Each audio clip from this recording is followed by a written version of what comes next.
Okay. There's a trailer. There is a trailer now. There is now a trailer. There's a trailer now. Now there is a trailer for Arcane Season 2. There is one. It exists. I have it on my screen. I have to press the play button in order to see it.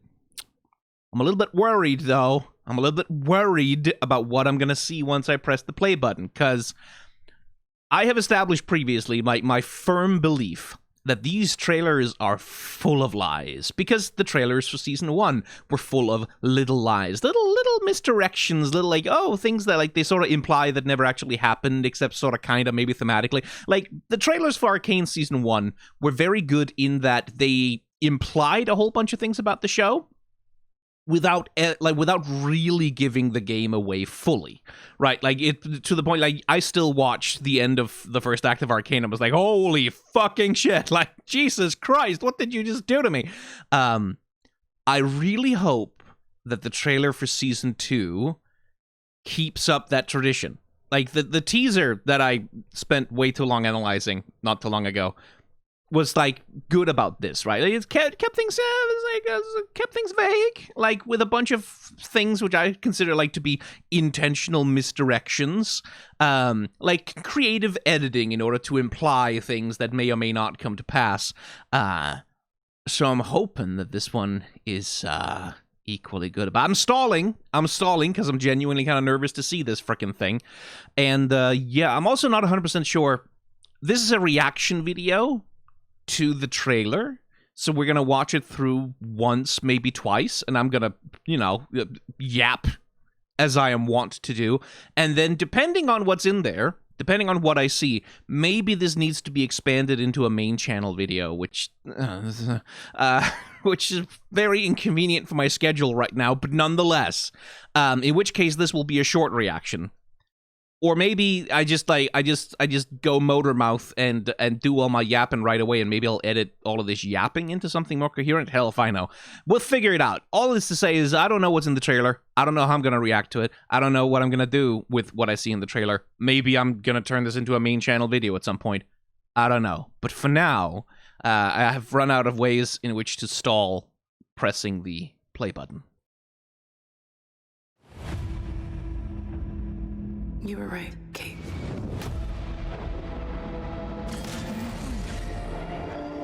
My sister is gone. There's only Jinx now. There we go. Right, and that was kind of... Okay. So this is... This is the thing that I think is... I think Vi is lying.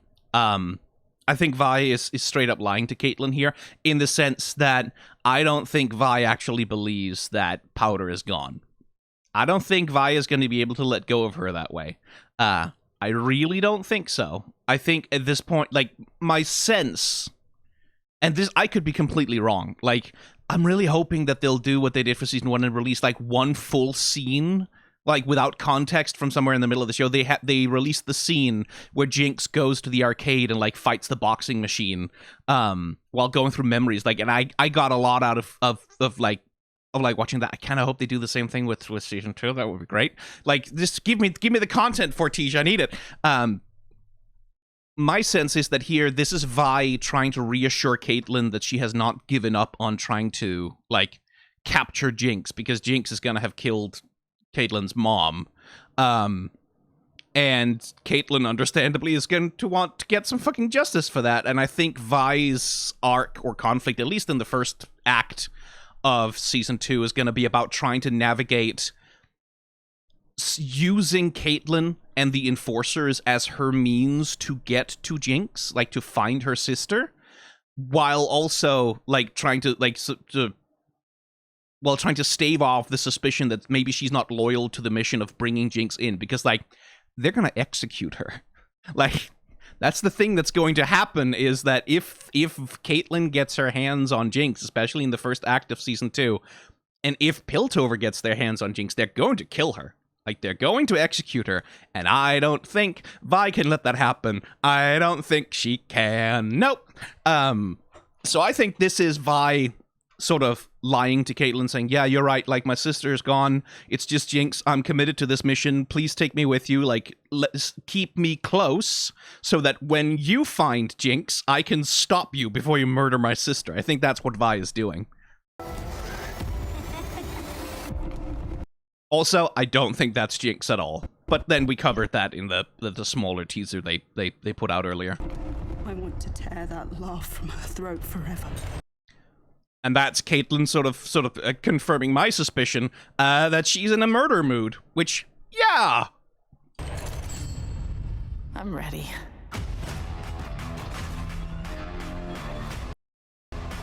Another shot we've seen before, again, just very good character design work, because look how different the two of them look in their Piltover uniforms, right?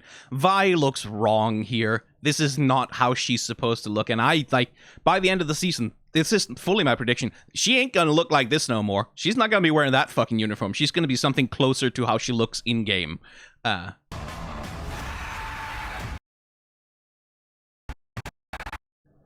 And again, this to me feels like Vi trying to process the strain and stress of having to deal with, like, trying to hunt her sister down.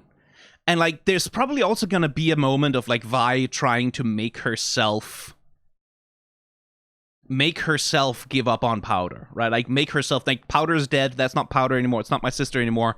Like, she has to be taken down, she's too dangerous. Like, she's gonna have a process of trying to convince herself of that, and I think she's gonna fail. I don't think she can do it, because that's kind of the whole theme of the first season of the show, is that you can't cut these things off, right? That's the thing that happens to Silco, is like, Silco is like, yes, everything for my vision of Zaun, the glorious... oh, I have a daughter now. Well, oops, I'm gonna throw that away. I'm gonna die to protect her, instead of, like, fulfilling the lifelong dream that was the motivation for all of my actions, because these bonds cannot be broken.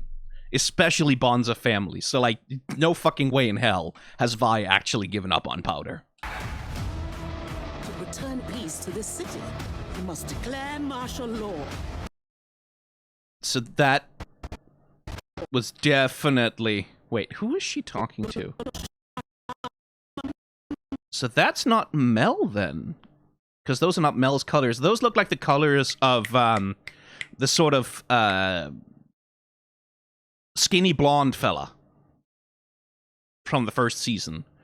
Kind of looks like his colors. Maybe the other councilman, the one that Mel sort of bowls over with, like, a cheap gift. I wonder what's Mel's status here.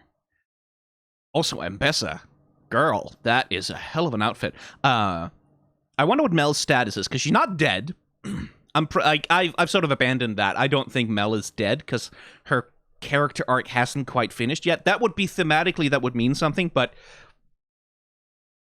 I would say I heavily suspect that Mel is incapacitated, and that's why Ambessa is able to, like, in order for Ambessa to be here, like, speaking to the council, making demands, and, like, making proclamations about what must be done with any kind of force, Mel needs to be out of the way, because Mel wouldn't tolerate that. Like, Mel has taken a pretty strong stand against her mother.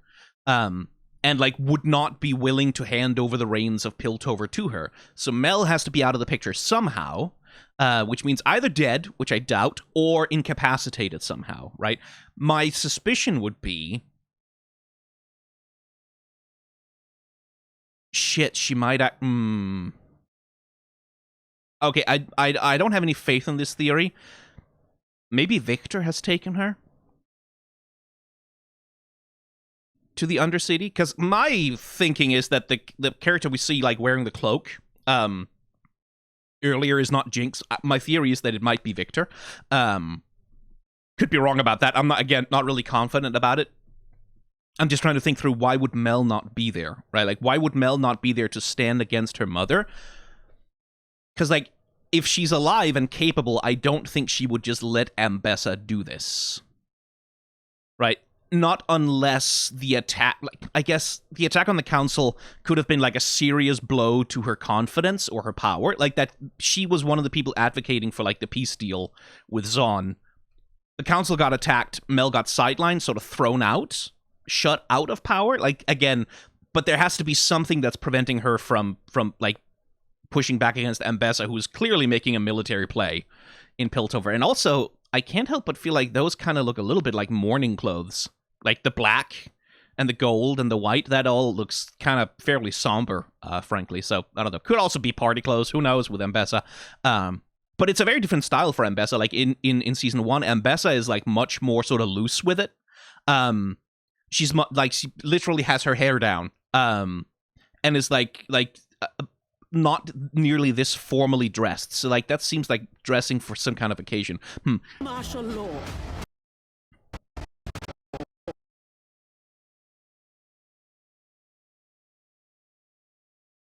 She do be looking good, though. I have the resolution set to half, don't I? Yes, there we go.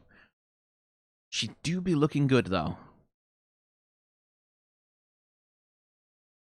Because, like, gold and white, I will remind you, are Mel's colors. Like, that in Season 1 of Arcane, gold and white is Mel's color, right? That's the color that like, symbolizes her power, her influence, her control. And red, the color of Noxus, is a color that intrudes on Mel a lot. That attacks her. Which is like a source of insecurity for her, right?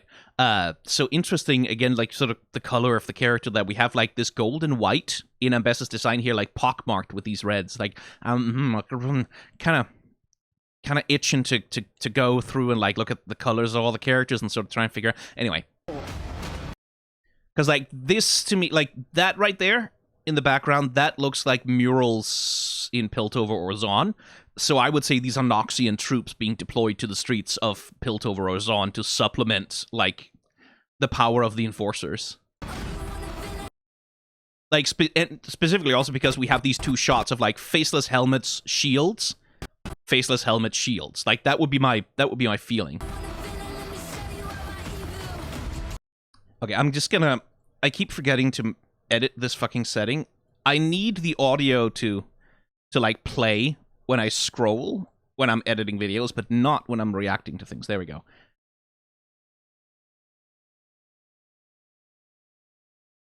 So that's one of the firelights. So the firelight base is being attacked here.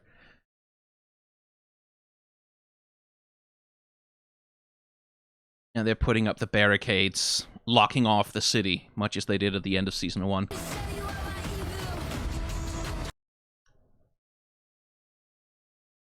Ooh, hello. Okay. So that's Silco's symbol. Topside is the real enemy. You have the chance to... Girl? Oh, you've been through some shit, Civica. Like... So that's interesting. So the letting down of the hair, right?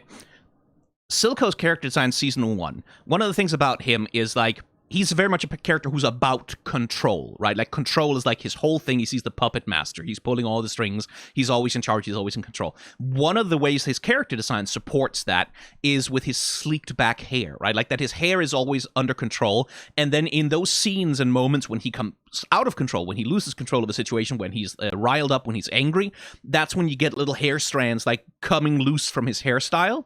And sort of like flopping down over his forehead and like sort of like signifying that he's losing that grip on control of his own image. So I'm seeing Civica here, like with her hair fairly well managed, like pulled backwards, like back behind her ears. And then we cut to this shot where it's like, oh, that's like a little bit more unmanaged. That's a little bit more wild, actually. And like a bunch of things about her character design is more wild. Like, there's a lot of chaotic elements here. Like, things that are a little jagged around the edges. We've got spikes and things. And then, of course, we have this fucking arm, which she definitely got from Jinx, right? I expect because she and Jinx are now working together, because Civica sees Jinx as, like the only other person who can provide some power to the revolution against Piltover. And they're sort of navigating their own extremely toxic relationship, both of them being sort of surrogate daughters to Silco in various ways. Kind of getting a little bit of a sense that, like because Civica and Jinx have sort of a older sister, younger sister relationship. Like a really fucked up and like unhappy one, and one that Sevika very much did not want. She's very annoyed by Jinx and her presence, but that's sort of the vibe that they have there. And I'm wondering how much that continues into the... Because that's the other thing about the character design. Her hair being down like that.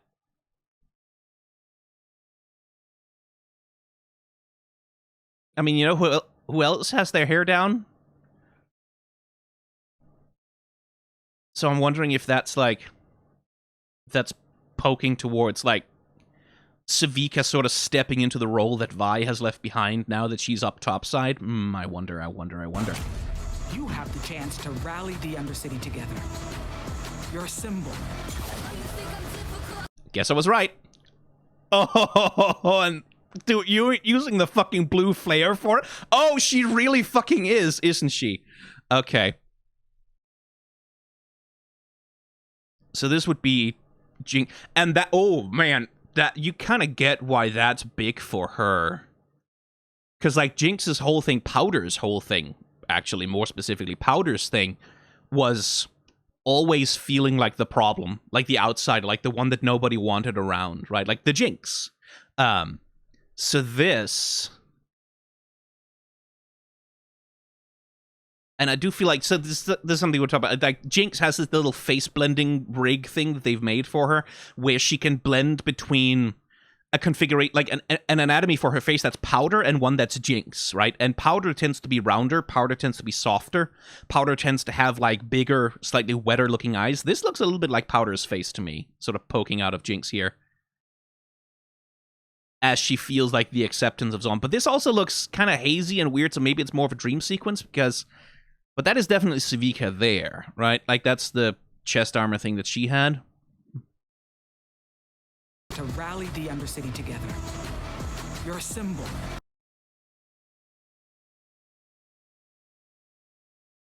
See, because you see what Vi is wearing here? That ain't no Piltover Enforcer uniform. It isn't even her jacket from Season 1. That's something else. And so this picture is very much casting Jinx as the inheritor of Vander, right? Like, and as a herald of peace, in fact, like with the white doves and everything. It's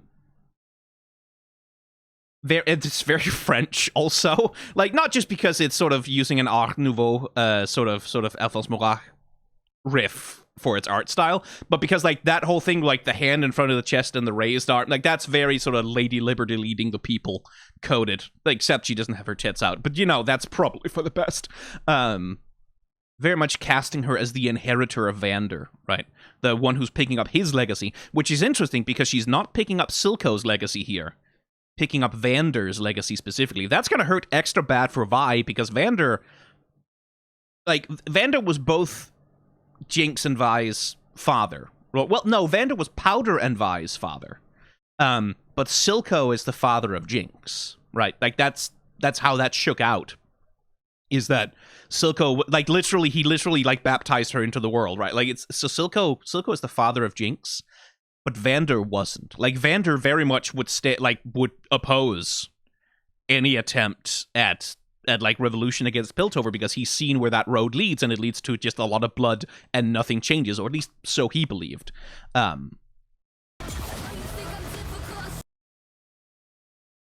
Interestingly, also, Sevika has also, like, been a heavy user of, like, shimmer, right? Which is purple. But I noticed that now these little shimmer veins on her face are blue, which sort of says to me, okay, we still have something like the shimmer around, but maybe Jinx has been tinkering with it and making it safer so that it's, like, not addictive, but it's, like, a really powerful, potent medicine. Because that would be a way for her to get Zon to trust her and become seen as a liberatory figure, is if she has, like, access, if she can make, like, shimmer, which is, like, this powerful healing medicine that can sort of deal with some of the miseries of living in Zon? Huh. Curious.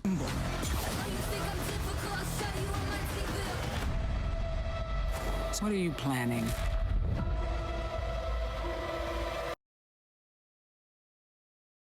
Again, that... Oh, no, here she is wearing the Piltover uniform still, it looks like. But this looks also a little bit like this might be the last time she does that, because she looks kind of beaten up. I would say probably end of Act 2 this. Like, that's probably, if that's from anywhere, end of Act 1 or Act 2. I don't think this is in Act 3. Just going by my firm belief that Vi will have a different character design in Act 3, or at least by the end of it.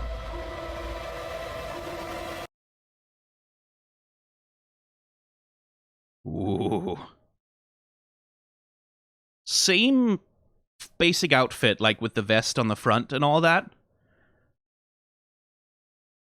But like with the sleeves torn off and a different headpiece. Cool. But yeah, literally lighting the match. Watch it all burn. And burn it all down. Who do we have here? Someone's been covered in paint by the looks of it, and is being taken in. One of Jinx's henchmen, maybe? This is Vi's little, Caitlyn and Vi's little strike force. And then, da-ba-boom.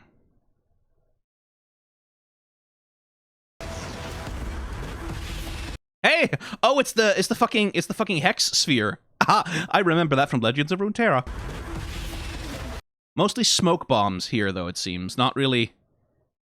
God, the fucking 2D animation. I'm gonna spend some fucking time doing the animation breakdowns for this season.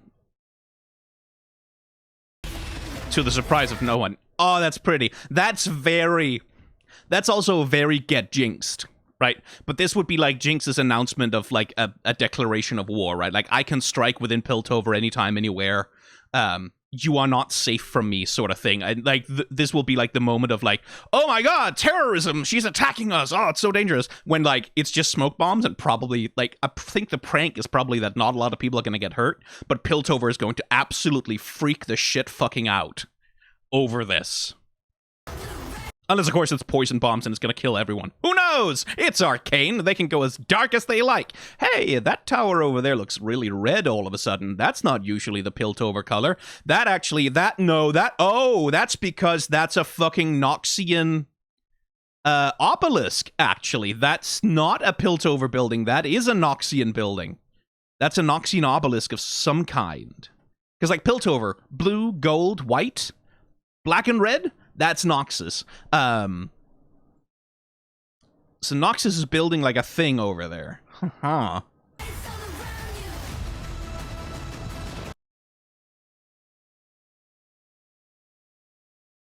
I mean, the French know how to animate a riot. Of course, I'm getting data corruption now. So that little punch kick move, that to me looks a little bit like Vi's fighting style. I don't think this is Vi, necessarily. It could be, but I don't think it is. But I wonder the extent... why am I getting data corruption here? Annoying. I wonder the extent to which, like, that's going to come into play. Here's Ambessa sort of launching her gambit. Oh, that's pretty! Holy shit, that's pretty. Who do we have down there? Can't tell at this resolution. I want this fucking show in 4K. But, oh, those are some pretty fucking colors. Look at that. Oh, and that looks not like Hextech energy to me either. That doesn't look Hextech, that looks magic. You felt it, haven't you?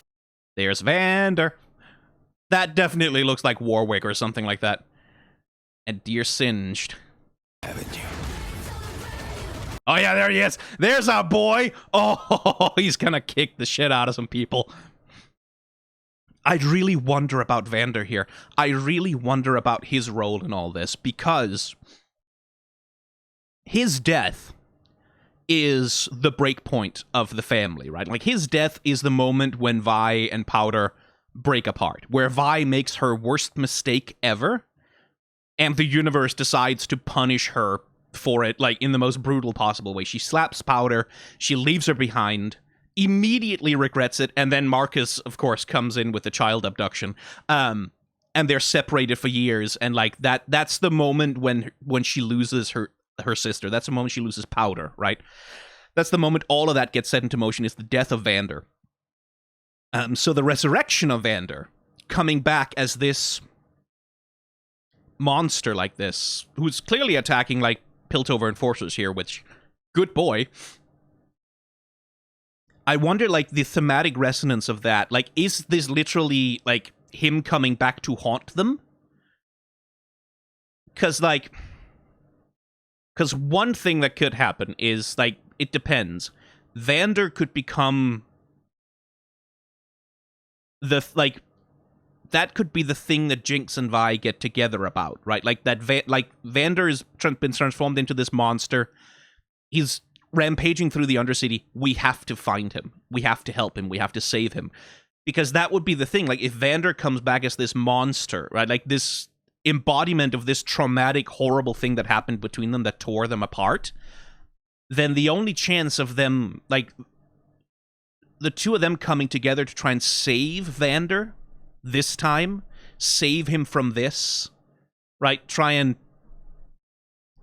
prevent him from being turned into, like, just Warwick, the thoughtless monster. That would be their chance to mend their relationship, thematically speaking, right? Like, that, like, the death of Vander is the thing that tore them apart. The resurrection of Vander will be their opportunity to come back together and, like, work as a family once again. I don't think it'll work. Like, I think, because we know Warwick is he's not gonna not be Warwick, right? Because that's what she's gonna be. That's the and that's one of the problems, by the way. Like, that, because a fucking Riot decided to tie the whole entire fucking canon of League of Legends to Arcane, which, like, why would you do that? Means that now I know that Warwick is going to survive Arcane Season 2. I'm gonna say that, and then I'm gonna get owned when it turns out he actually dies. Right? But, like, that's the feeling I have right now, is like, oh, okay, like, they can't kill Vander. They can't kill Warwick, because he's a champion in League of Legends, and the whole canon rests in Arcane, and so the canon of Arcane can't be Warwick is dead, actually, because he still needs to be, like, a part of the living League of Legends universe. So my assumption here is that, like, yeah, well, I mean, Jinx and Vi are going to fail. They're not going to prevent Vander from turning into Warwick, and he's going to escape, and he's going to be Warwick, and, like, so, because what would be really interesting is if they end up killing him, right? In trying to save him, in trying to repair their shattered relationship, in trying to recapture the family that they once were. The only thing they can do is kill their father again, because their relationship has deteriorated so far, and, like, things have come so far that they don't have access to the kind of, like, love and healing and compassion and kindness and care that's necessary to mend these things. They are too traumatized and too damaged, and so they don't have access to anything that isn't, like, violence or reproachment or pain. And so, like, because, again, Arcane seems to be setting up to be a tragedy, that, like, even no matter how much they want to fix this, they can't fix it, right? And they end up killing him again, and that'll be the thing that yeah, I don't know. I'm very curious about what Vander is doing in this show. What's he gonna do here? Like, what's his thematic role? What's the complication that he's introducing? Because the central conflict really has nothing to do with him, right? Like, the central conflict is there's a war between Piltover and Zaun, right? And Noxus is, like, intruding on the side of Piltover, like, trying to establish control and colonize the whole place. Vander then, and this is, like, again, going back to, because Vander also used to be a much scarier monster of a man, right? Like, this is something that Arcane Season 1 doesn't explore that much, but it very much implies that, like, Vander used to be quite brutal, like, used to be a bit of a scary beast, and has, like, killed a whole bunch of Piltover enforcers in his time. So, like, I wonder if not Vander, like, that's the other thing, is, like, maybe Vander gets unleashed as a weapon against Noxus, against Piltover, right? That would be my suspicion, is, like, that he's the counterbalancing force, right? Like, Noxus comes along with all their Noxian warriors. Well, we have a Hulk, right? They have an army, we have a Hulk. Here's Vander. So, is he gonna be that complicating factor? Because, again, how does that relate to his thematic role relative to Vi and Jinx? And Powder, for that matter. I wonder. The Arcane is waking up. Sometimes taking a leap forward We're definitely doing time travel. Okay, I fucking knew it. Okay. I'm gonna hang on. I need to hear what Echo finishes. Sometimes taking a leap forward means taking a step back. I'm gonna predict. Means leaving a few things behind. Oh, leaving a few things behind. Okay, fair enough. But we're definitely doing time travel, right? So the Arcane is waking up, huh? The Arcane is waking up. So these character designs are interesting, because those... I don't have Arcane Season 1 footage to check against right now, but that looks a little bit like maybe some of the same people that...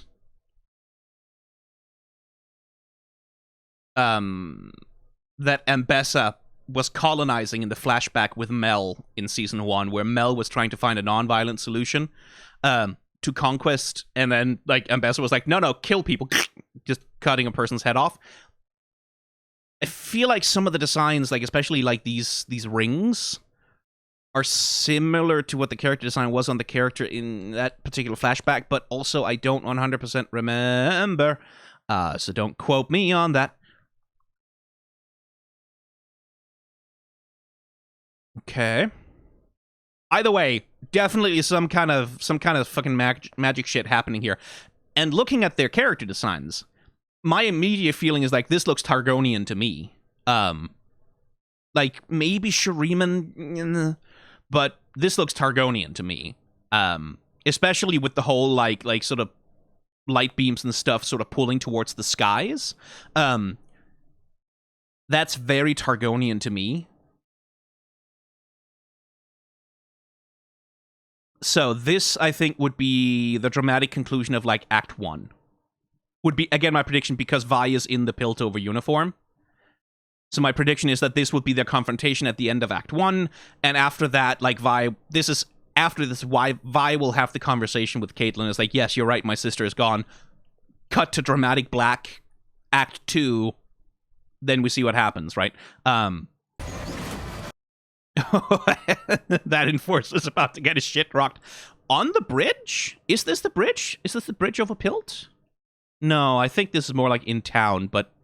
oh boy, not gonna have a good time.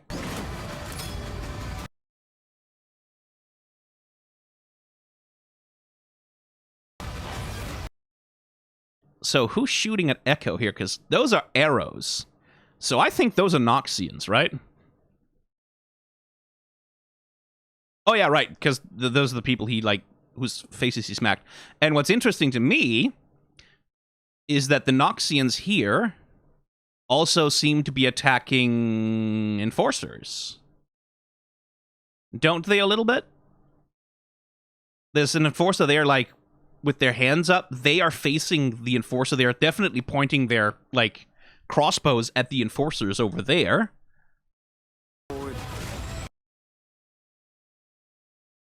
Flash frames. I fucking love the flash frames in Arcane so much. Look at this! And he has the C drive. Right, that... yeah, we're doing time travel. Motherfucker, we're doing... there's no Hextech crystal in it yet, but the C drive is there. What do we have here? I think... oh, Jinx made the Zap pistol with a Hextech crystal in it. Let's see. Who do we have? That's... no, for a second I thought it was Victor. But no, he doesn't have the leg brace. Who is that? Who are you? What the heck is on your head? Is that a hat or is that your ears? What is that? Your head looks weird. Your head looks weird, buddy. But yeah, this is like... this is time travel. You can't tell me this is not time travel, man.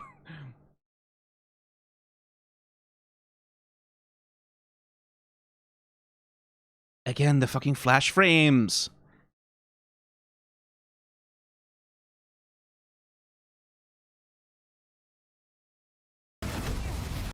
Oh, wait, what's that? You're not gonna... oh, he got X-rayed! He got X-rayed real bad! Oh no, Heimerdinger, you might have a bit of cancer there, buddy! Cool flash frame. So... Memento Mori, right? Like, the skull showing up anywhere for anything. We have this half division of Heimerdinger between there's a skull and then there's him. That feels like Heimerdinger getting an introduction to mortality to me. Because that was his arc in the, like, part of his thing in the first season is that he's immortal, and so he doesn't really, like, that's part of his ignorance. Part of why Piltover and Zahn have been permitted to develop the way that they are is because Heimerdinger is immortal and just doesn't see things on a human timescale, right? And that's one of his big flaws as a person. That's one of the reasons why he's a terrible leader, really, of Piltover. A benevolent one, someone who wants to do the right thing, but who doesn't have the perspective to see that he must, because he has never experienced the brevity of mortals. And I wonder if not he's going to get a taste of, if we're doing, like, time travel shenanigans, I wonder if not he's going to get a taste of mortality here. Means leaving a few things behind. Oof. Baby boy, who did that to you? Oh. New hairstyle? Uniform? See, because I think... Look at that. Look at what our boy is wearing here. I think this is alternate timeline Echo. I think, like... Also, Echo doesn't... Hang on, I need another shot of the boy. Oh, no, I thought I saw, like, a different thing on him, but no. I was wrong. But, like, that's him pulling the string on a Z-Drive thing, right? But that, to me, looks like a bit of, like, a fucking university student uniform sort of thing. Like, that's a little bit of formal wear that he's got on there. There's, like, some fancy clothes and, like, with the hairstyle. Again, that thing we talked about with hairstyles and character design, with Silco, like, with the done-up hairstyle being sort of representative of control, but it's also a class thing, right? When you have, like, a very well-managed, well-coiffed, like sort of streamed back together, like, streamlined, nicely maintained hairstyle, that's also a class signifier. That's something that signifies you have the money, you have the capacity, you have the time to adorn yourself, to make yourself look good, and, like, to present yourself in a way, and that takes resources, takes time, it's expensive. Echo here looks a little bit expensive, so I think we're...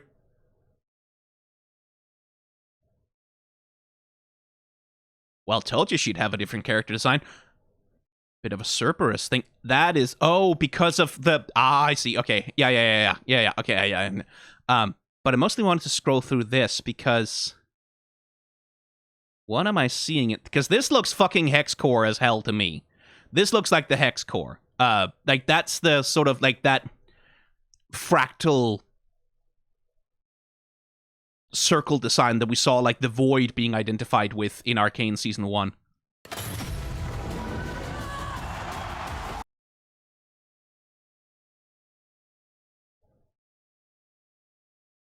Emo Vi is gonna have some people acting unwise.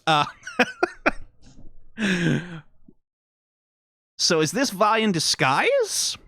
Or, like, again, because my biggest fear is that they're gonna do multiverse bullshit and this is Pentakill Vi. Like, that's the thing, again, like, if tying it to the main League of Legends canon, like, I worry that they're gonna do multiverse bullshit and that's how they're gonna sort of justify... Because that would be the thing they would have to do, right? In order to justify, like, why are the champions in League of Legends different from the champions in Legends of Runeterra, different from the champions in Arcane, is like, oh, multiverse bullshit. We're going to introduce, like, timeline nonsense and different alternate versions of the character, whatever. And this is, like, Pentakill Vi from another timeline. Or something like that.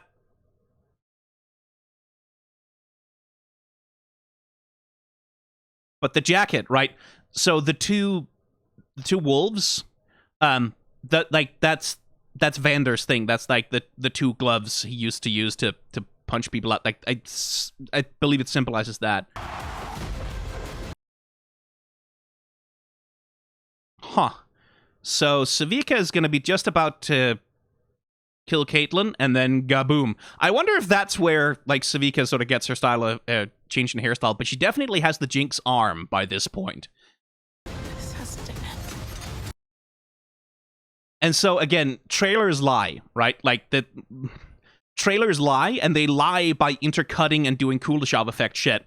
By cutting between shots that are not actually related in the timeline, right? So the implication of the trailer here is that boom, rocket explosion, hit thing, Savika and Caitlyn get thrown around, then we cut to similar color profile, Jinx sort of looking up in something like dawning horror at explosion something, so the implication being, this explosion, and that scene, same situation where it happens, and maybe it's like, but no, I think those are different scenes from different times. This has to end. And here we have Caitlyn with a very different version of her hex rifle. Ooh, hello. Oh, Ambessa, we're getting a look at your League of Legends kit there. She's fucking God of Warring this shit? Is Ambessa literally gonna be League of Legends Kratos? Fucking Blades of Chaos? I'm into that. But yeah, this looks like it'll be at least a version of Caitlyn's Hex Tech rifle. Which, like, of course, like, she has to have her Hex rifle at some point or another, right? And that's also interesting to me because that's a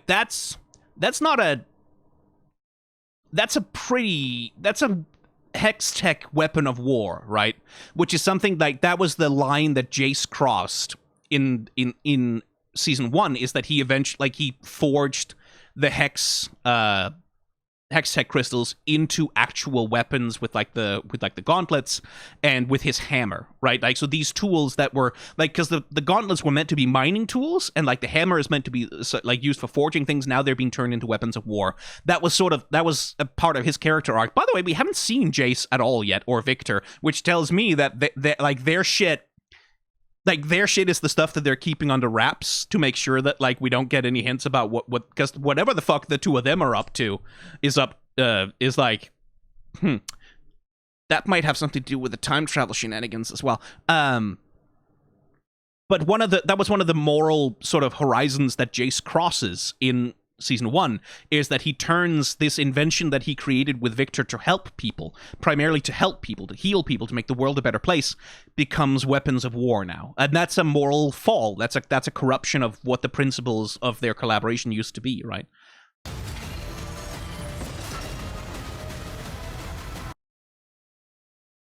Who are you carrying there?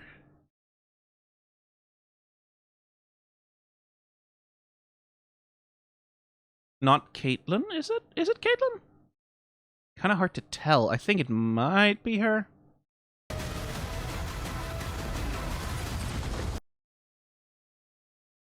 Because it doesn't look like Caitlyn's uniform. But definitely a good call to get out of there, clearly.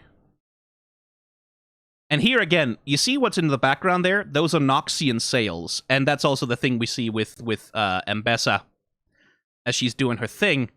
She seems to be cutting down Piltover enforcers with a Noxian army behind her and, like, the sails on the horizon. Which, by the way, remember how in season 1, Mel is painting all these pictures of Noxian ships as sort of like as a memory of her past, but also maybe a vision of the future? Yeah. Then stop me. Oh, hello, Pirate Jinx.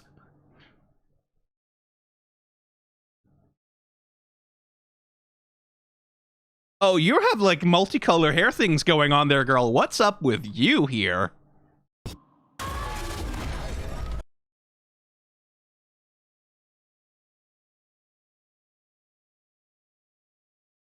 Are we getting an update for Vi's kit?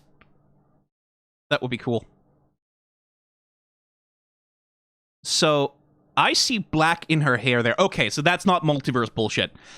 Emo Vi was a disguise or something. Because I see black in her hair here, which, like, feels to me like she had color in her hair that's now runny, and running out. Lands on Echo's hoverboard. Here, the Sid crystal is definitely there. Like, it looks like it's glowing in there. But he's also clearly been tagged by Jinx, right? Like, he's got the graffiti tags, which is interesting. It could also mark a shift in allegiance, possibly. Hey, Rise. How you doing, Rise? You're definitely Rise, right? That must be Rise at some point or another.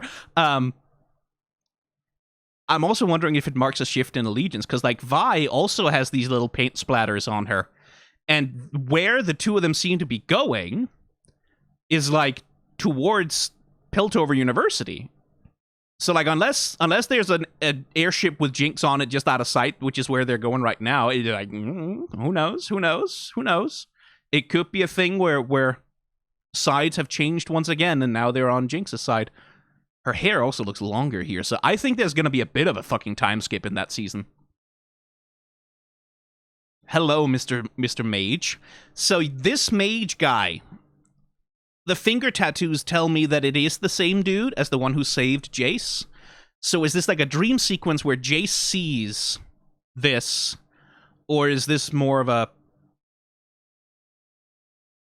oh, we're gonna get a flashback to, wait, hang on. This is gonna be right before the first scene of season 1. Like, dear friend across the river, like when they're walking across the bridge.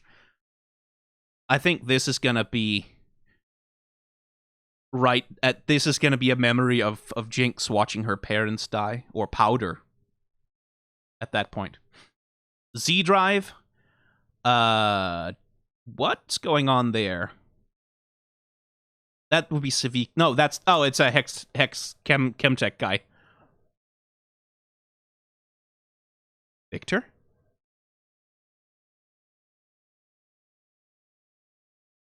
Is that the ghost of Silco? I think it might be. Looks like Silco's profile.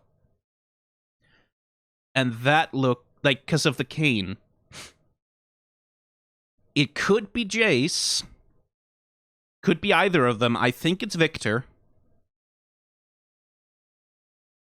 But that, remember how Jace, remember how he was always wearing a hex, like the hex crystal from the mage around his wrist? This, I think, would be Victor. Oh, fuck. Is that... So Victor has been corrupted by the hex core, right?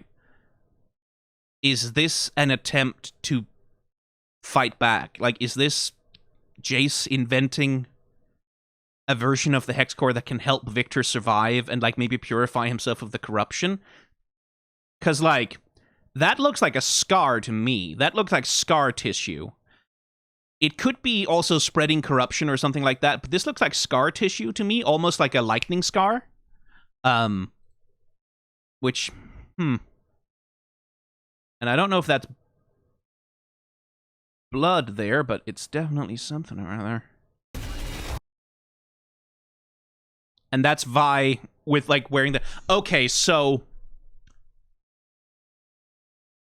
Emo Vi is connected to the attempt to find and stop Warwick Vander. Right, okay. That's definitely... I feel like that's definitely the ghost of Silco. Like, that's some kind... I mean, the other thing is, that also looks a lot like shadow magic.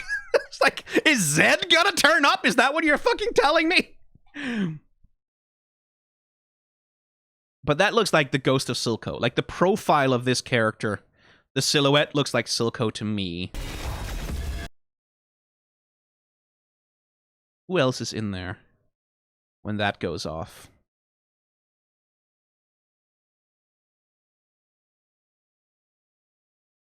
Wait, that's...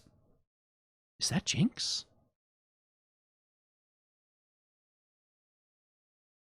Kind of got a 90s anime vibe to this.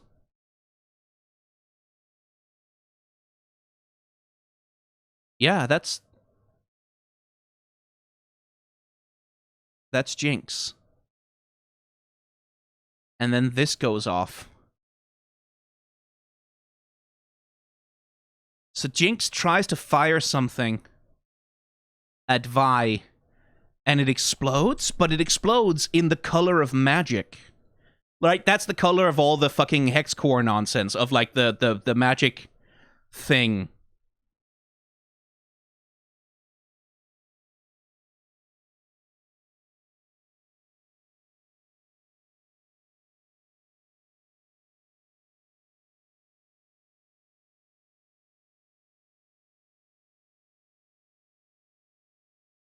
Love the crop top, by the way, Echo.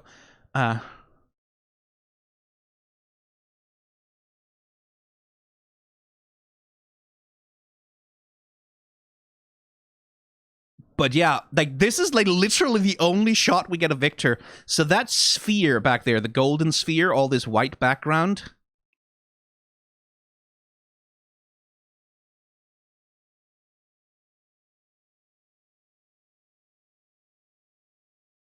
It feels like this, maybe?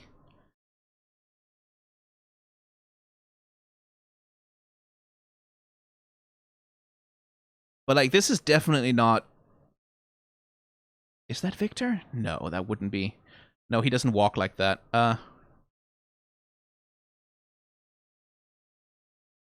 There's a bell. There's that graffiti. Oh, no, no, no. This would be... Okay, so this is... Yeah, this is like the fucking... This is these people, right? You see these interlocking circle things? Again, that's also like the magic of the void, like of the corrupting hex core. Also has all of these, right? All of this. So... That's the other thing, is like, how... That's the other problem with integrating the lore of League of Legends into Arcane, is that Arcane Season 1 implied a bunch of interesting things about, like, the nature of the Arcane, right? That there is, like, that where it pulled a lot from the Void aesthetic from League of Legends when it was depicting the corruptive influences of the influence of the Arcane, the influence of magic, especially on Victor, with all of these, like, interlocking circles and spirals and all of that, right? Which was sort of very much coded in the visual language of the Void, but without being very particularly explicitly the Void as such. Now here it is, that particular spindly sort of web-like aesthetic of like these circles sort of locking together with all these strands of things being deployed sort of as part of the aesthetic of whoever these people are.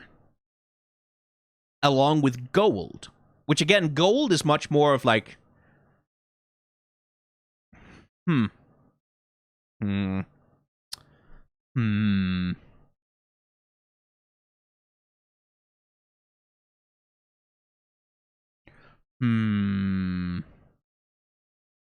So that's the Hex Gate, right? Like, that's the big sort of airship transportation building machine, which has clearly something has happened to it. Again, if we're doing time travel shenanigans, and I think we are, that's the other thing about time travel shenanigans, right?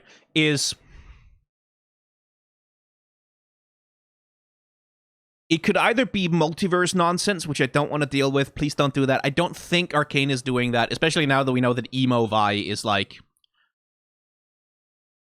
clearly has something to do with her search for Vander. I don't see any recognizable characters in the background of this, do I? No, not really. Just a crowd, by the looks of it. Because, like, weird alternate Echo with the nice clothes pulls the string. Then we cut to, like, inside this circling sphere. Then we get Emo Vi. Because one of the themes in Season 1, and one of the qualities of tragedy in general, is that if only one thing had gone a little bit different, right? If only one thing had been a little different, if only Powder hadn't unleashed the Hextech monkey bomb, right, at the moment when she did, right? If only Vi had handled leaving her behind a little bit better and like helped her calm down more so that she wouldn't be so fucking panicked trying to come find them. If only Vi hadn't lost her cool, understandably so, when she finds that like Powder has unintentionally killed Vander, right? If only Vi had been able to stay with Powder and get her the fuck out of there and run away. If only when Vi and Powder meet again after Vi is let loose from prison. If only she hadn't been taken by Marcus. If only when they met again after they'd been taken by Marcus, Echo didn't interrupt them right as Vi was about to get through to poor Powder, right? If only one thing had been different, right? And Echo's theme in the main game is doing it over and over and over again until he gets it right? Like that's the nature of his time power, is like this thing of going back, and doing it over and over and over again until he gets it right, until he gets it perfect, until he manages to find the sequence of moves that gets the good outcome. The optimized sequence that, like, allows him to save everyone. And so I do wonder, like, maybe not alternate universe shenanigans, but maybe, because she's got the black streaks in her hair here as well, if maybe emo Vi is, like, part of an attempt of them, like, going back in time, putting Vi somewhere else in order to hopefully, like, help things shake out different. Which again makes me think Civica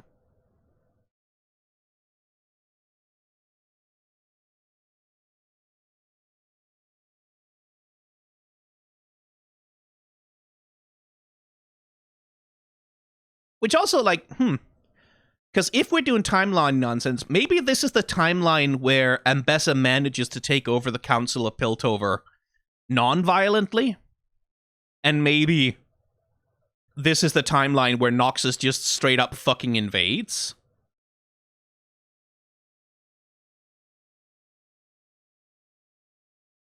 And then there was Civica, right? Like, where the fuck were Civica with the one hairstyle, Civica with the other hairstyle. Again, I wonder, are we doing timeline nonsense, right? Are we doing back in time, change just one or two things and then everything shakes out different? Because that's like Star Trek plot, right? Like, that's the classic Star Trek plot, is someone or something changes something about the timeline, and then like we have like the one version of the characters and the other version of the characters, and they're dressed a little different, or their hairstyles a little different, to sort of indicate that, like, oh, these are people that different things have happened to. Because maybe that would also explain why, like, maybe that's why the shimmer line here is blue rather than pink or purple. Maybe that's why. Is because this is Civica from a different timeline when things shake out differently. And maybe that also explains... Topside is the real enemy. You have the chance to rally the Undercity together. And might also explain why Civica is fucking talking like this. Because that's not really Civica's style, is it? You have the chance to rally the Undercity together. That's a hero speech. Right? That's idealistic. And Civica was always dedicated. Right? She was always a dedicated, fanatic supporter of the dream of Zaunite nationalism. But she wasn't like... She wasn't idealistic in that way. She wasn't like all about unity and like coming together. She had a tendency to be a bit more like, no, people are going to come together or die, right? Like, come together or I kill you. That was sort of more her vibe. So, like, alternate timeline where Silco never existed? Alternate timeline where Silco never existed.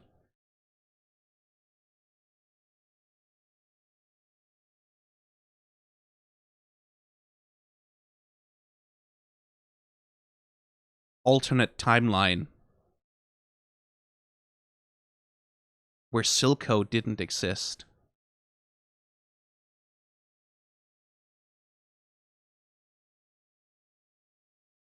Where Jinx, where Powder was the favorite daughter and Vi was the fuck up. Where Vi was the one who...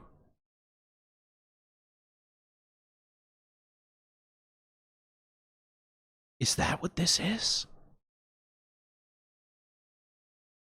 Is that why the Silco ghost?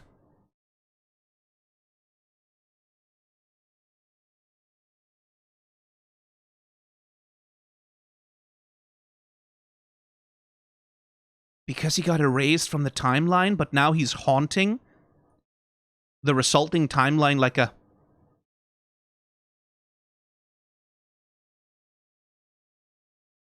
if I'm right about this, I want all the fucking credit, just so you know. This sounds too far-fetched. Right? Like that... That sounds too far-fetched, doesn't it?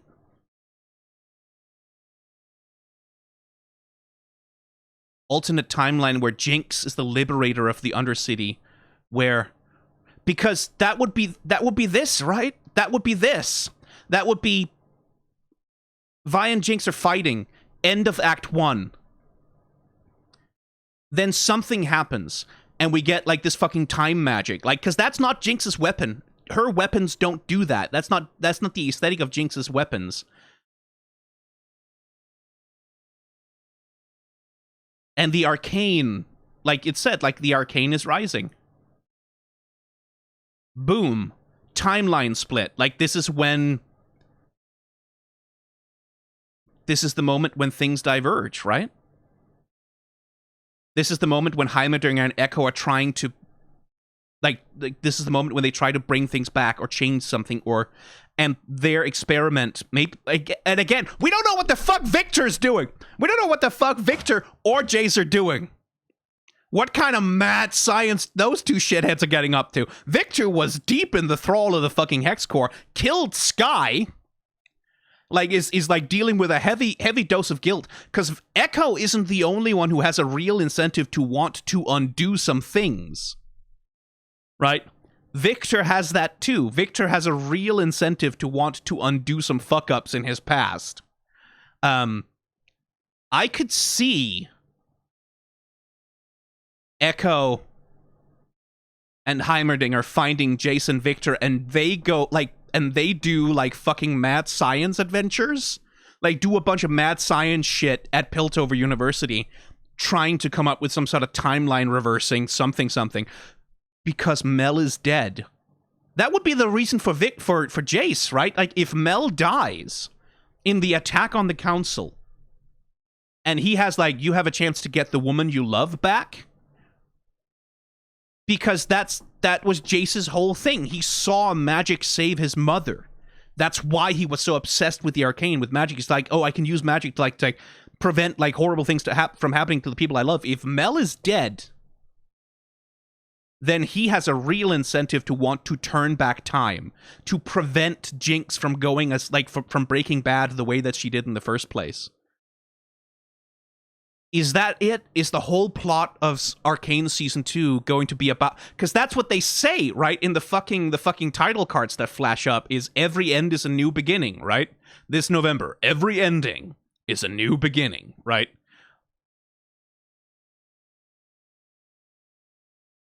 So is that what it's going to be? So this might not be the end of Act 1, actually, with the explosion happens. This might be, like, end of Act 2, when they trigger the time bomb that does this at the end of Act 2, and then we get a flashback to, like, the timeline literally being rearranged, kind of. Is that what that is? Because we're doing time travel nonsense. I know we are.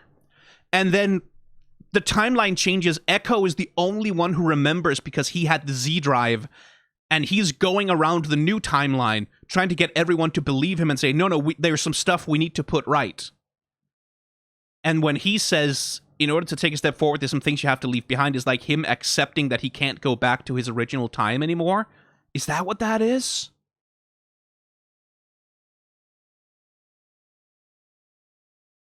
They're doing timeline bullshit. No alternate universes, I hope to fuck, but they're definitely doing timeline bullshit. And it's gonna be so fucking pretty. Okay, one more go. Because this would be immediately after Jinx fires the rocket, right? Like, we have the red moon, or actually, this is immediately before she does it, isn't it? You were right, Kate. Yeah. This is where I should have rewatched Act 3 before I did this, because that's not the same shot, is it? Is that exact? Hang on. Hold on a minute. No, I need to know this. Fuck me. I need to know this. Because that might... A few things depend on whether that's exactly the same shot, or whether that's, like, a different angle on it. Hang on. Okay, my PC just power cycled there for some unknown reason, probably to do with my power supply being kind of bad. Took a second to get things back up and running. Kind of lost my train of thought, but I was looking for a shot. I was looking for a specific shot in this fucking episode where I'm gonna see if it's the shot from the angle.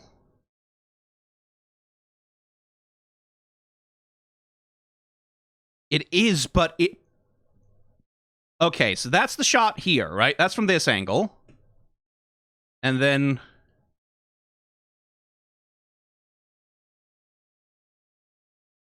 That's the same shot, but it's mirrored. Why is it mirrored? Because that shot wasn't mirrored, right?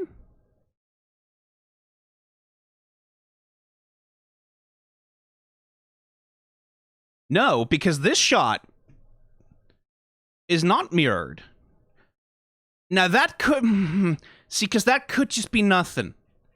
That could be nothing. That could be nothing at all, right? That could mean not a goddamn thing, except that the editor, while they were doing, like, the cuts and sort of doing the layout of, like, the trailer, they just liked it better if the shot was coming from right to... If the rocket was coming from right to left rather than left to right. Maybe that's all it is. There was also the shot... There's also that shot we're looking at right now. I'm looking for it in the... I'm looking for it in the episode.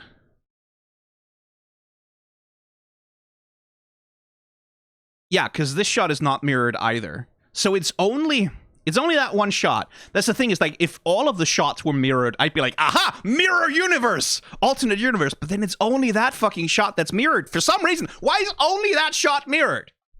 Why only that one? Why did you mirror this? Why would you... Why? Why would you... That's why I didn't recognize it. Like, why would you do that? I don't understand. I don't understand why they did that. It has to mean something, right? I'm not crazy. You're crazy. Fuck you.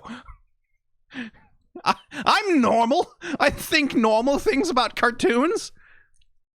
I get normal amounts of invested, right? It's the same rocket as well, right? Hang on. Is this an... It's an MKV. Okay, so I can't do that. Like... I need to find the fucking rocket as well in the episode.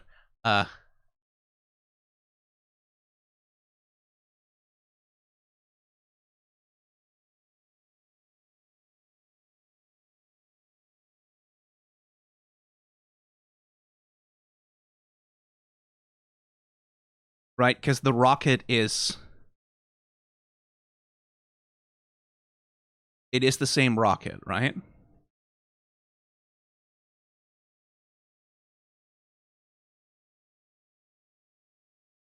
Okay, yeah, it is the same rocket. It is the same rocket. It's the same rocket. The rocket is identical. Fair enough. And, like, the rest of that shot is also identical, right? Yeah.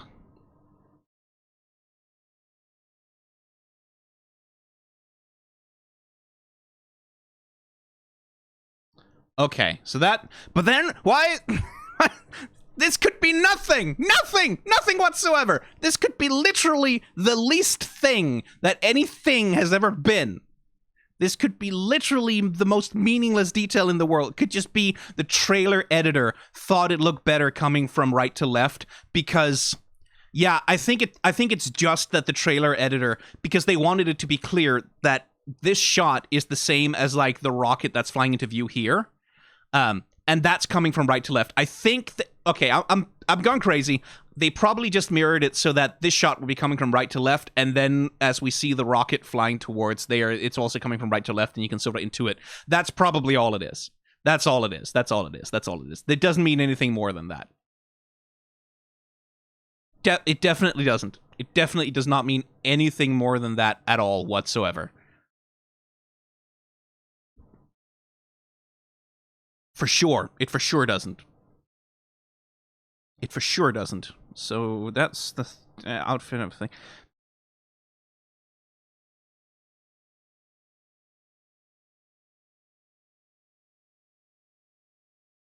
See, because that thing has full sleeves, right?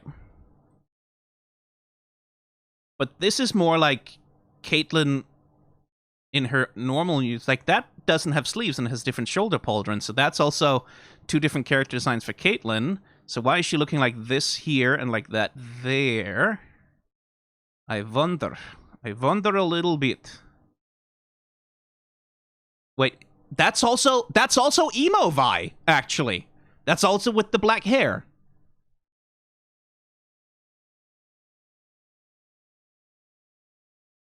So, okay, so this is not Vi. Okay, That's alternate timeline then, right? That would be alternate timeline where Vi is like become like a pit fighter in Zaun. And Jinx has ended up becoming the savior of the city, the inheritor of Vander's legacy, kind of. I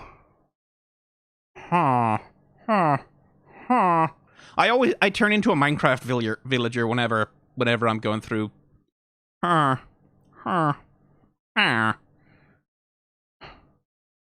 Because that begs the question also, like, because here, definitely, main timeline, this would be the main timeline, surely, right? Where Caitlyn has sort of become High Inquisitor or whatever, like the leader, like the sheriff of Piltover. And here we have the Noxus Tower, right? So that's main timeline. Does that mean alternate timeline is one where Noxus doesn't invade in the same way? Because this guy right here, like Mr. Guy in red chair fellow, that particular personage, that is. I found that when I was scrolling through the episode somewhere.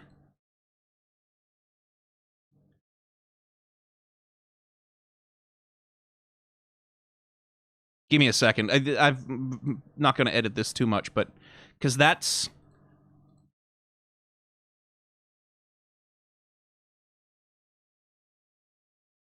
like this guy, right? With the red sleeves and then the.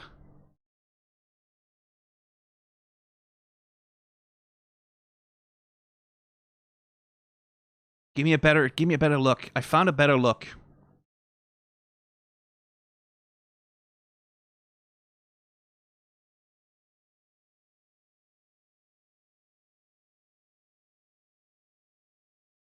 There was another shot of the council.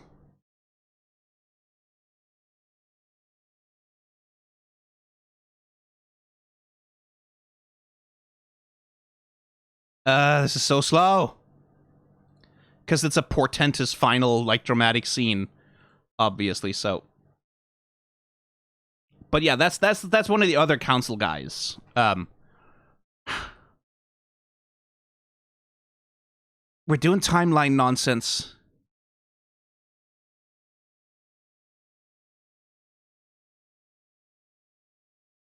Because here, Jinx definitely still has her purple eyes, right? Does she have her purple eyes in all the shots?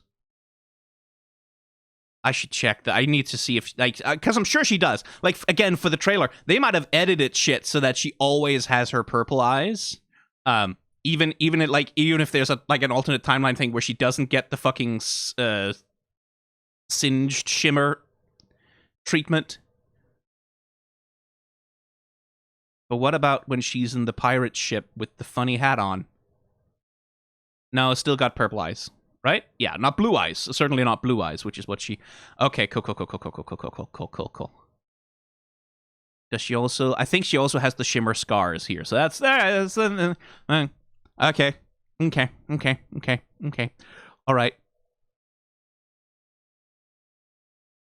right. Okay. All right.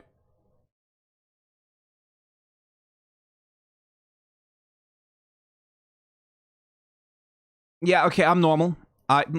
See, because the thing is, I have 100 million billion more things I want to fucking ramble on about. Also, this shot of, like, because, again, this the trailer lying, right?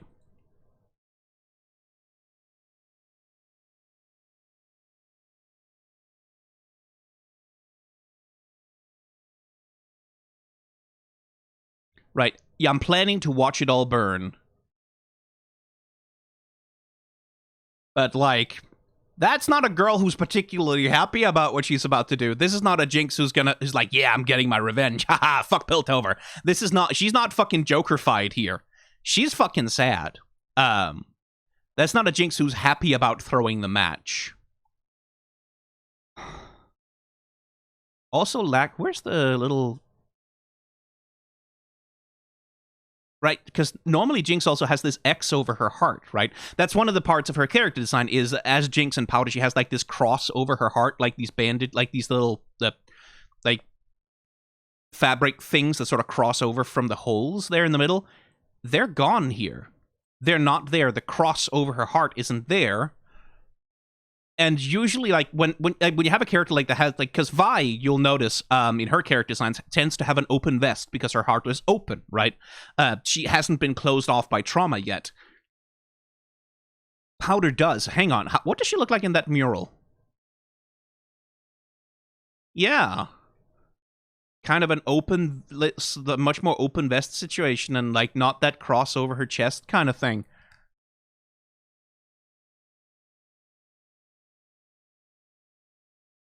Here she doesn't have it, so does that mean her heart has been opened here in some way? Is this after they have to kill Warwick Vander and then they're, like, setting his funeral pyre? Is that what it is?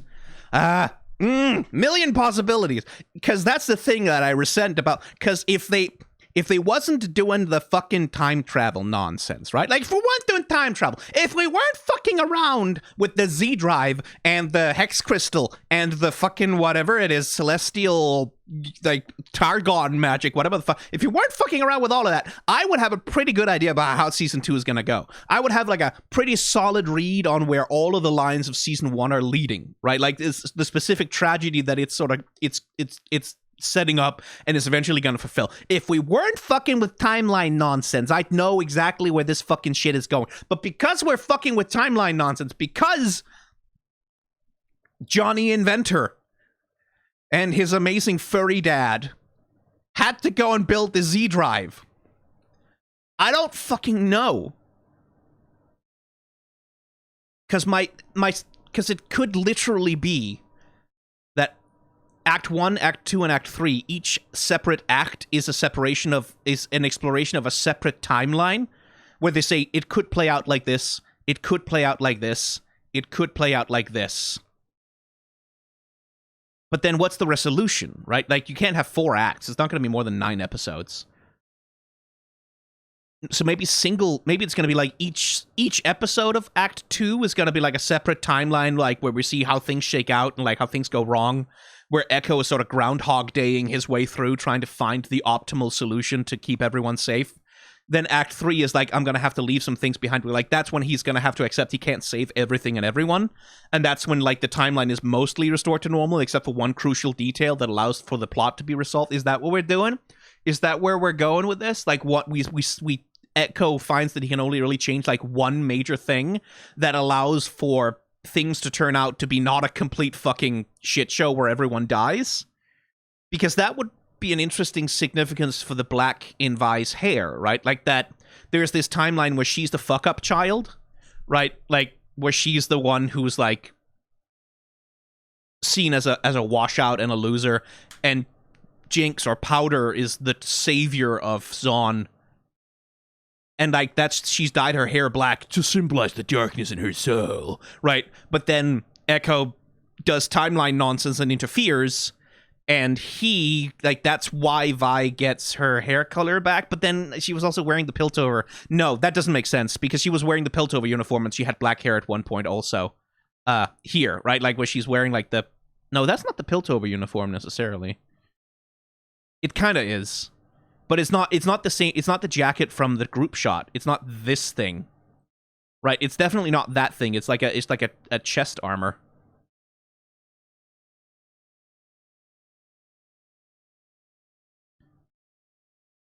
Right? Like, that's not the Piltover uniform. That's something else. And, like, those pants are definitely not part of any fucking Piltover uniform. Those are closer to her League of Legends incarnation, actually, with the ripped pants and, like, the fucking knee protector. So that's not, that might be she, like, raided an armory or something to steal, because the gauntlets look different here as well. Those are different-ass gauntlets. Those are not, like, the blue... Hang on, where's the fight that she has with Jinx? Or... Yeah, that's not... Those are not the same gauntlets at all. Those are completely different gauntlets.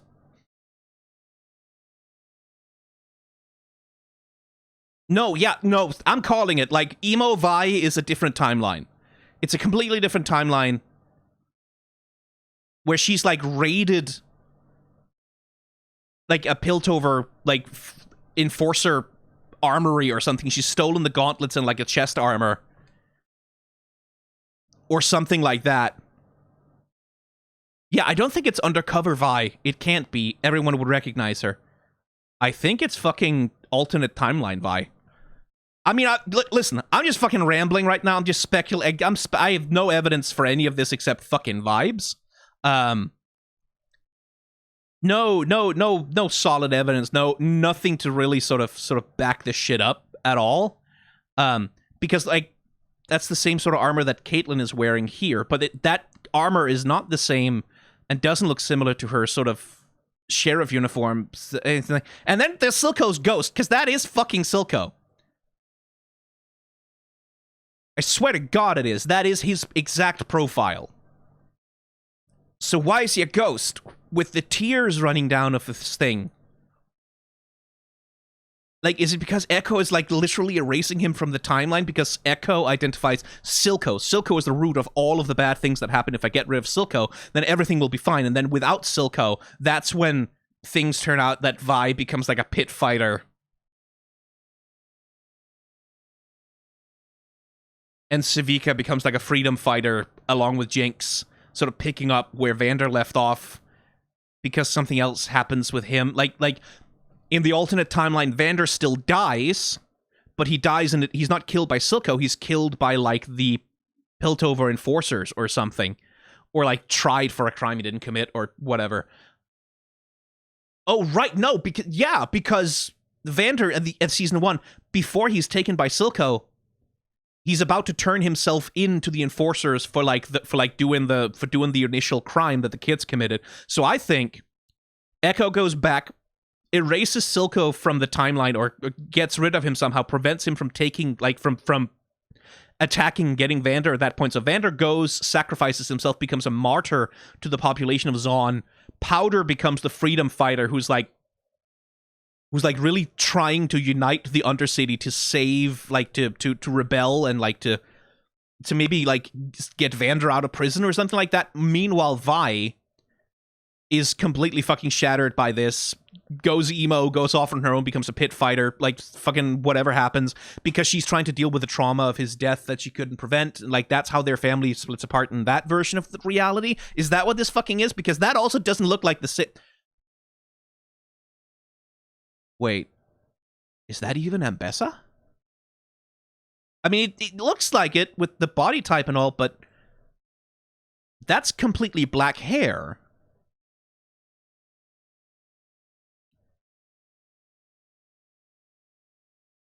And, like, here she has the black braids, but this is white hair.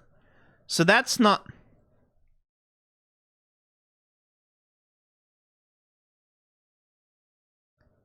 I mean, this has to be Ambessa, right? But what the fuck if that's Mel? Again, alternate timeline. What if that's Mel? It has to be Ambessa. It has to be her. Like, this has to be her showing off the kit that she's gonna have in League of Legends, where she's gonna Kratos shit, right? Surely, it has to be Ambessa. But then it would at the very least be a younger Ambessa. Right? Like this, so it would be, in the alternate timeline, Noxus invades Piltover a lot sooner. Right? Because it's an alternate timeline, Silco isn't there. Mel's, like, because Vander gets taken, like, Mel's plans go differently. Maybe she's forced to, like, to call on her mom, like, 10 years earlier. Like, Noxus invades, something happens. Because that, if that's Ambessa, she doesn't have her gray hair anymore. So that's a younger version of her. Wait, did Noxus and Piltover fight a war before? Is that what this is? That once upon a time Noxus tried to invade Piltover and, like, didn't succeed? What? Why is the hair of so many characters different? Because it's the same thing with fucking Pirate Jinx, right? Like, she also has different hair.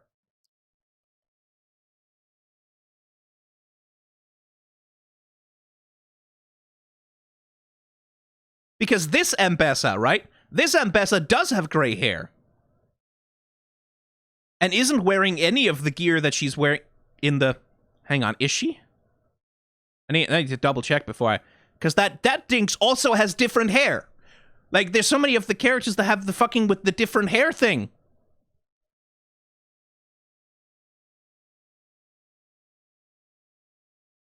Yeah, that vest is, like, not the same as when she's commanding the Noxus forces forward, right?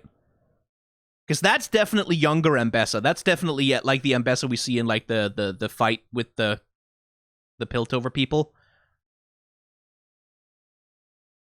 And no, that is the same uniform. That's the same outfit, but different hair. Why different hair? Also a different weapon, right? Here, Ambessa is wielding, like, this fucking... what are they called? Like, the fucking wrist blade thing. She's wielding one of those, and she doesn't have, like, the fucking spinny Kratos axes. So, like, is that fucking Mel? Like, is that, like, an alternate timeline version of Mel, where she became, like, a fucking frontline Noxian warrior creature, like, person? Because here she has the gray hair. What the fuck are you doing, Arcane? Fuck, the more I watch this fucking trailer...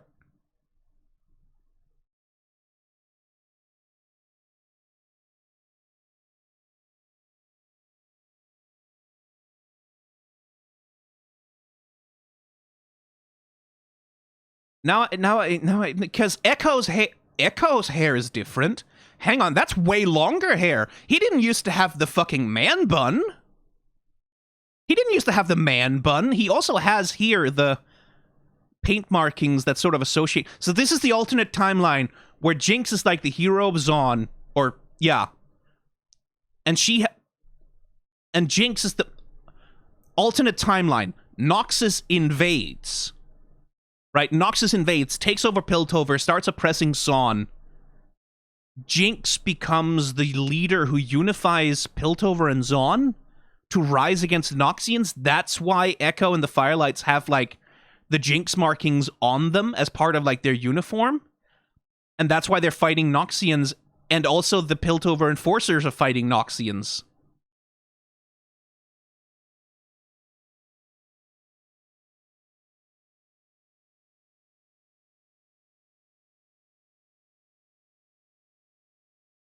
Right? That's gotta be what it is. That's gotta be it, right?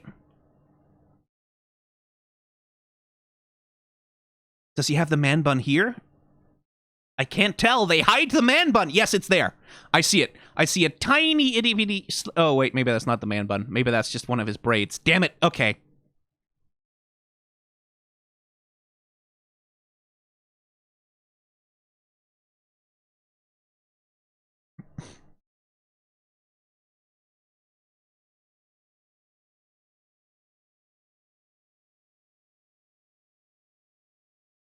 Does Echo have the... Yeah, that's man bun Echo, right? Which, like, because the man bun could also be because if Echo has been trying, like, retrying timelines over and over and over again, maybe he gets older doing that. That's why his hair has grown so long, is because he's been going through timelines over and over again. Everyone else stays the same age, but he ages while doing it.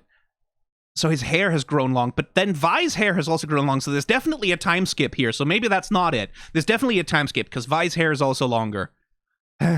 So, they both have time skips where they get long hair, because... Fuck you! The fucking trailer! I just want to understand! I just want to know!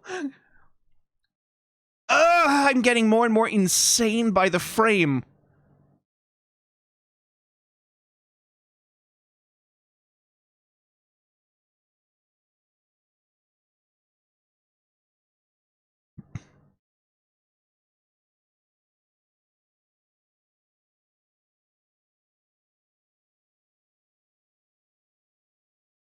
Because then this riot scene, because that's the bartender from the leaky from the last drop. That's the bartender from the last drop who works under Silco in season 1. That's him.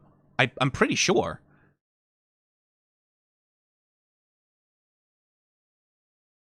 And like, yeah, so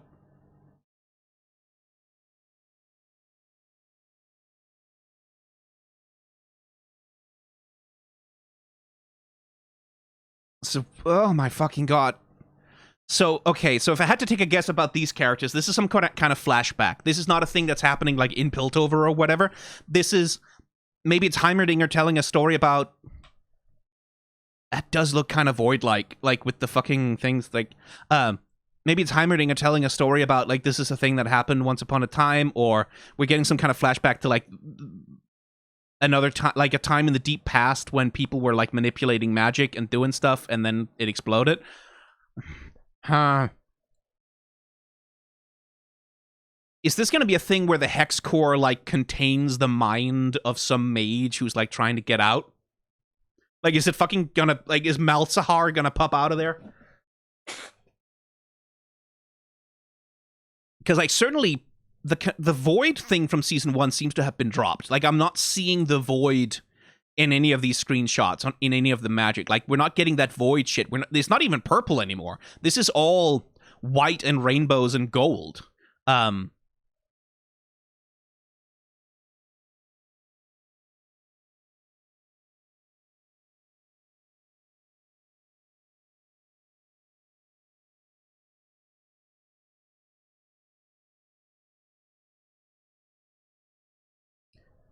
I've got the world on a string, sitting on my finger. Or, got the world on a string, sitting on a rainbow. Got the string around my finger. Because if we're doing alternate timeline, like, then this would be Vi and Pout. Maybe their parents survive. Is that what Echo's gonna go all the way back and do? Like, is this, like, Echo literally messing with, like, the first scene of Arcane? Is that... Hold on a minute. Hold on a sec. Hang on. Wait, just one stinking minute here.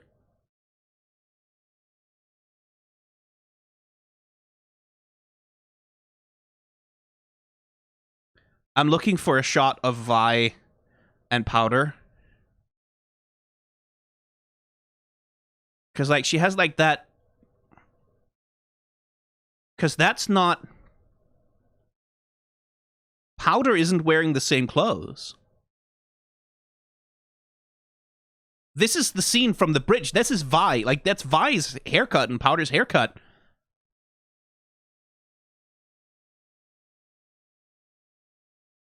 Right? Like...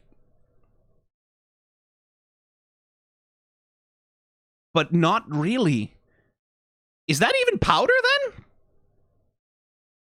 then? But the blue... Then that's not Powder at all, is it? Hang on. Does the face even look similar? I've kind of forgotten what baby Powder looks like, but... Yeah, I don't... Maybe that's not even fucking Powder. Hold on a minute. Hang on a second! Just one stinking goddamn Scots-forsaken motherfucking fuck you minute. Because Vi never carried Powder on the bridge in that scene in Season 1. That was Vander. So this is...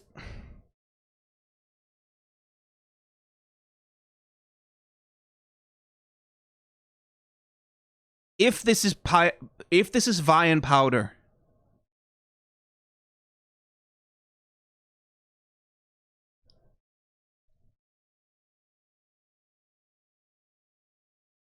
then this is a version of the bridge scene that turned out very differently indeed. Is this...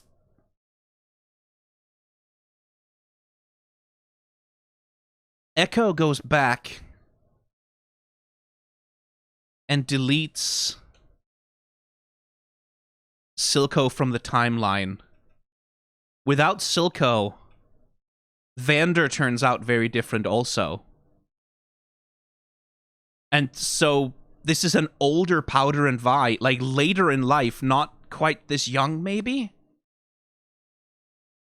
Is that even Powder then? Because the face looks a bit different. Not that much, but a bit.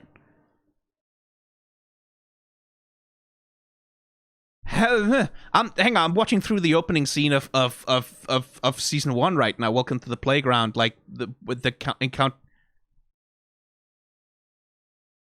Can we get a profile of that version of Powder, please, so I can see if the nose matches up, because this looks very different now. And Powder definitely didn't have those tattoos when she was a kid. Or whatever the hell that is. So it's just another girl with blue hair. Oh, is this because they're doing a narrative parallel thing? Is that what it is? They're doing like a narrative parallel? Where like maybe this is like another girl with pink hair. Because Jinx did encounter another girl with pink hair in season 1 who she killed. She killed that Firelight. Is that Firelight and her little sister who also has blue hair and looks kind of like Pow? Like, is that what they're literally fucking doing? Some shit like that? Fuck you! Fuck you! Fuck you! You monsters! You bastards! If you do that to me, if you pull that shit, so I think that's like Vi and Powder and they're running on the bridge and it's alternate timeline, but no, it turns out it's just like fucking that Firelight that Jinx killed and there's like her sister who also happens to have blue hair just because of fucking whatever.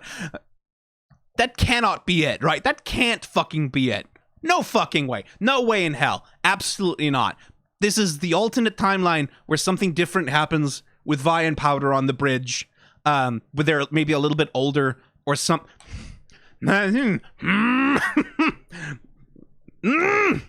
This fucking show! You assholes!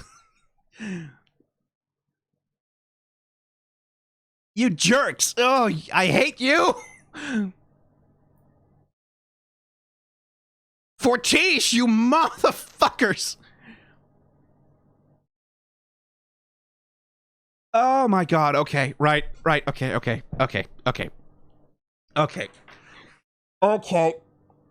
Alright. I'm good. I'm okay. I'm trying to collect my thoughts. Here.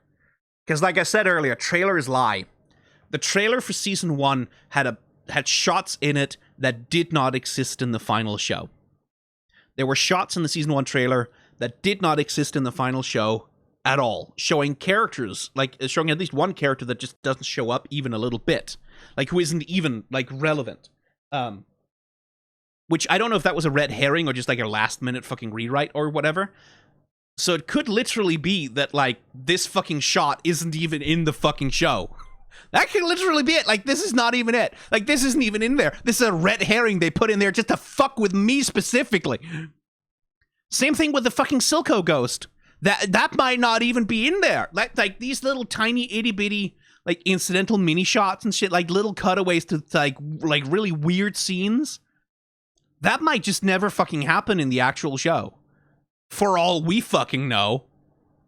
Like this shot of Ambessa like being mad in the light or whatever. Maybe that doesn't happen. Who knows? Who the fuck knows? Because the trailers lie. Okay, I'm done. That's it. I'm done. I have to stop now because my mind is still going. Like, because I'm running down all the tropes, right? Like every single, what tropes do we have around time travel? What tropes do we have around alternate universe bullshit? What tropes do we have, because we're literally doing fucking It's a Wonderful Life, except we killed Silco and now everything's different, and like Echo has to make a determination whether things are better or worse, and like whether to try and go back, like leave things behind, kind of, because again, it's that thing about like Arcane Season 1 was not responsible for any part of the League of Legends canon. It was separate. It was its own thing. It could do its own thing separate from the League of Legends canon. Riot forced them to make it the source of League of Legends canon. So of course timeline nonsense would be That would be an obvious solution to that. That's the thing you usually do when you have to square, oh, there's a bunch of different timelines and different versions of the character. It's like, you do multiverse bullshit. You do timeline bullshit. You say, oh, there was a time machine that split the timeline at some point, and now this is Earth 616, and that's Earth 7045, and this is the ultimate universe, and this is the... That's what you do, right? So that would make sense as a reason why they really go hard on, like, alternate universe timeline nonsense. Because then, would this then be the timeline where Noxus has, like, invaded, and this is a Noxian prison? That's, like, been built at the behest of the Noxians, like a Noxian... well, not a prison, but a checkpoint. Like, who knows? I don't know. I don't know. I don't know anything, man. I have no knowledge. I have no knowing things anymore.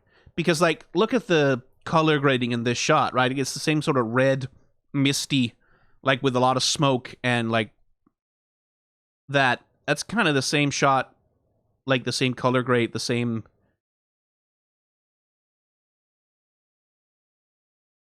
scenery as this, right? So, like, maybe it's fucking Caitlyn who's murdering Powder's parents on the bridge. I don't know. They might. Fuck it. Who cares? I don't care anymore. I don't know. Yeah. Okay. No, stop. Stop doing it. I'm doing this to myself. Enough. Gathering my thoughts. I think Act 1 is going to be normal, right? Like, Act 1 is going to follow on from the end of Season 1. We're going to get, like, Vi in the squad, like, with Caitlyn, kind of like, we have to take down my sister, but she's secretly trying to save her. They're, like, going after Jinx. That's when we get the two of them get into this fight that is shown somewhere in the trailer at some point or another. Yeah, this fight right here where they're fighting, and that's sort of the climax of Act 1. And then, gadoosh, this happens, and then Act 2 is going to be partly about, like, what has Echo and Heimerdinger been up to? Well, they've been doing fucking building time machine bullshit and trying to fix things, and then Act 2 is going to be about, like, here's, like, 2 or 3 different timelines, and then Act 3 is going to be bringing it all together, sort of trying to unify all the nonsense into a collected whole timeline where things are fixed and saved and stuff. And then Jace and Victor are doing something also. Where are they, by the way? Where the fuck is Jace and Victor? Like, both trailers have made a point of just barely, not even, like, as little as humanly possible, showing just, like, the barest hint of Victor, but none of Jace. No hint of Jace anywhere, in fact. Which makes me wonder if Jace is dead? And part of the reason why Victor might want to do timeline nonsense is to save Jace? And Skye? Yeah! Okay! I was trying to gather... I have not had my ADHD meds today, by the way. I forgot to take them earlier, and then it became way too late to take them, so I haven't taken them at all. I don't know if you can tell. Act 1, things are normal. End of Act 1, time explosion. And then we're off to the races where, like, everything's different. We're doing all kinds of wonderful world shit. There's going to be a timeline where Silco doesn't exist, and Jinx is, like, the savior of Piltover, like, the sort of the person who's unifying, like, a rebellion against the occupation of the Noxians. And Vi is, like, a sort of angry emo fuck up who's, like, struggling to, like, where the roles are reversed, right? Like where Jinx, where Powder carries on Vander's legacy, but Vi is the one who like goes to the dark side, literally goes to the dark side, goes dark.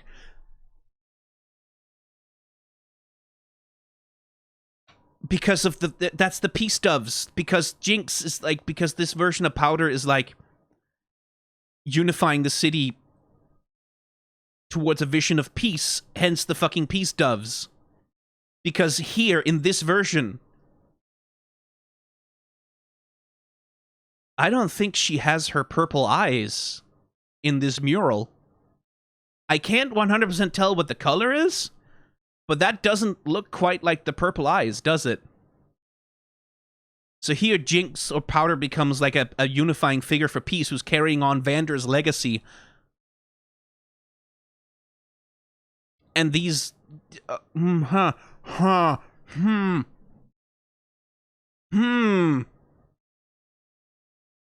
there's a timeline where the roles are reversed. Where Vi is the angry washout fuck-up who has no other recourse than violence, and Jinx is the one who's trying to carry on Vander's philosophy because she was never taken by Silco. And then big battle against the Noxians, something. The timeline is restored in some way. Like, people have to accept that some level of tragedy is inevitable.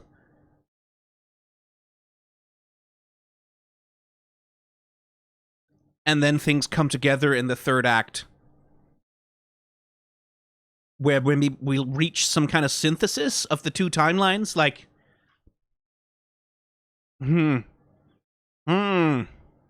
I think that'll be my call. This is my actual prediction based on this trailer. Which, again, could be lying to us about everything.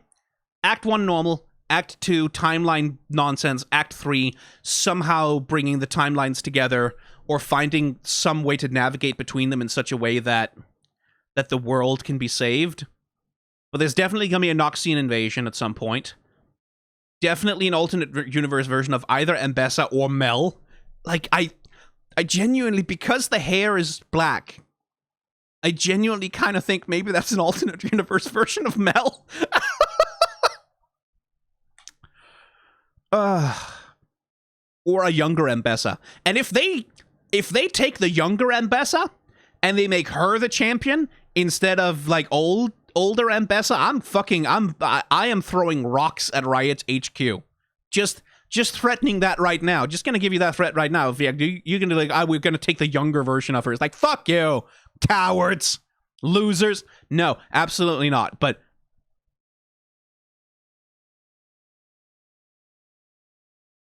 I mean, that could be Mel. I don't think so. I don't actually think so. Like, it's not impossible.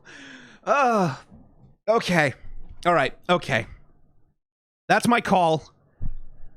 And now I have to upload this video. I have to stop. I'm gonna stop.